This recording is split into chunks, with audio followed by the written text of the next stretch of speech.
Grab some friends, it's time to settle down for the best co-op games on the way in 2022. 2022 is a brilliant year for those who don't fancy taking on yet another sprawling open world on their lonesome. Whether you want to farm, kill vampires, or run sideways with pals, the co-op games of 2022 are more than happy to provide a suite of relationship-boosting experiences. Subscribe to Logitech G to make sure you never miss a video from us again, and let's take a look at the best co-op games coming this year. Anyone who's played the Borderlands 2 Tiny Tina DLC will know exactly what's to come in her standalone game, Tiny Tina's Wonderlands.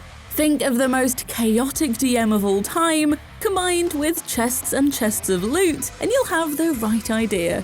When Tina is in charge, things can get very strange. But at least we'll have guns and magic to take on the fantasy realm of the Wonderlands.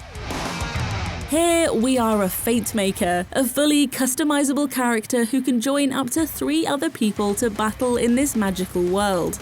Just like Borderlands 3, there are 2 different co-op settings. Cooperation mode, where everyone will see their own unique loot drops and enemies will scale to each character level, and co-opetition mode, which means that everyone will see the same drops and you can steal your new guns from under your teammates' noses. We recommend whichever one will keep you together the longest. Hold on, what game are we playing here? We're playing Bunkers and Badasses, baby! Some horror movies are subtle, creeping dread, things that whisper in the dark, but that's just not The Evil Dead, and the official game adaptation is officially following suit with a chaotic co-op and PvP actioner. Preparing your boomstick chainsaw combo looks like ludicrous fun as we join Ash in a game inspired by all 3 gore-soaked Evil Dead movies, as well as the Ash vs Evil Dead TV series. Here we'll be able to join friends and battle Deadites with super squishy bonus finishing moves. And we don't even need to stay on the right side of the righteous. If you want to embrace your inner Kandarian demon, you can do that too. Just don't expect everyone to be on board with it as you are. Plus, we haven't even mentioned the best thing about it. Evil Dead the game stars Bruce Campbell. Yes, the Chin himself is here to keep us company. We'll let him tell you something important. For now, I'll leave you with this thought. It was no accident that Ash always wore brown pants. It's official, 2 heads are better than 1. Well, that's meant to be the case, but 2 players in Cuphead's The Delicious Last Course DLC might mean twice the number of mistakes to send you right back to the start of a boss fight.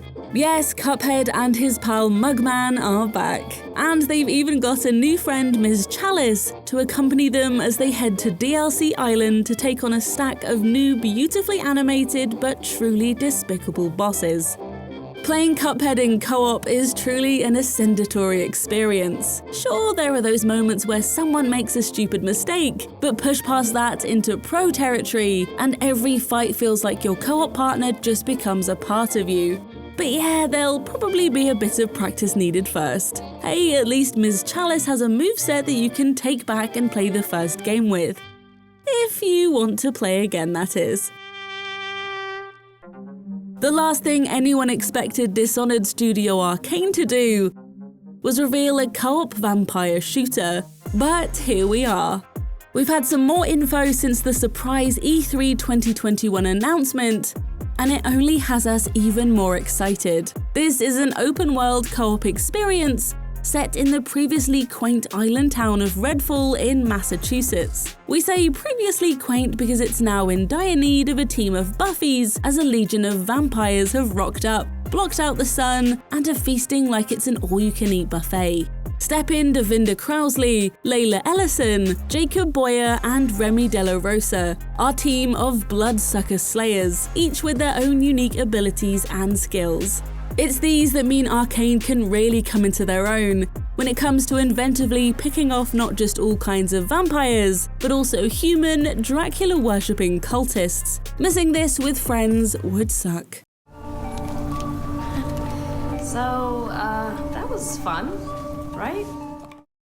There's something ironic about 2 Batman games arriving in 1 year, and Batman not being playable in either. Gotham Knights and Suicide Squad Kill the Justice League make perfect Batman-adjacent experiences, and Gotham Knights is offering up the chance to get heroic in a co-op mode. You can of course play in this open-world Gotham on your own, but it'll be much more fun dropping goons with a friend as you choose between playing as Batgirl, Red Hood, Robin, and Nightwing.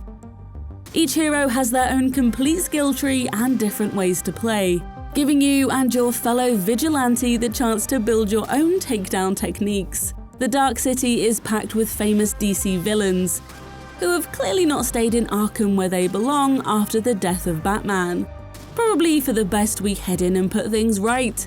It's what Bats would have wanted. I know you'll keep Gotham safe. Good luck. And goodbye.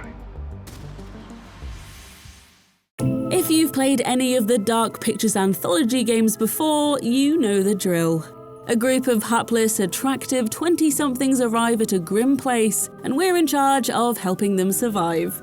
As for The Devil in Me, the finale of the first season of the anthology, that might be harder than ever before, as we're taking control of a documentary crew up against someone replicating the crimes of the notoriously horrific serial killer H.H. Holmes. Those who already know of his so-called murder castle will be very afraid right now, and if not, we prescribe The Devil in the White City as background reading for this upcoming gruesome horror.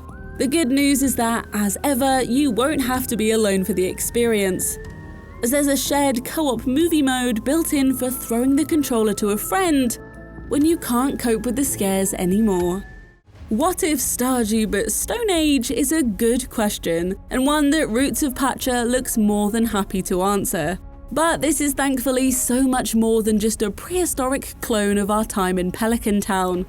We're not just fishing, hunting, and growing crops. We're pushing the world forward with new discoveries and inventions that humans will definitely continue to find useful for the next millennia or so.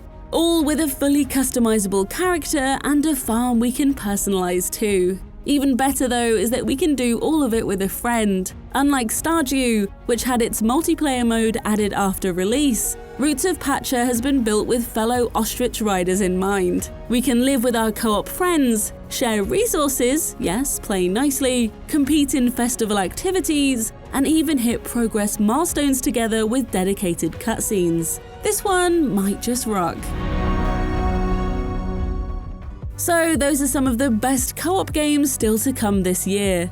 Let us know which ones you're most excited to load up in the comments below. If you already subscribe, hit the notification bell so you know exactly when our next video lands.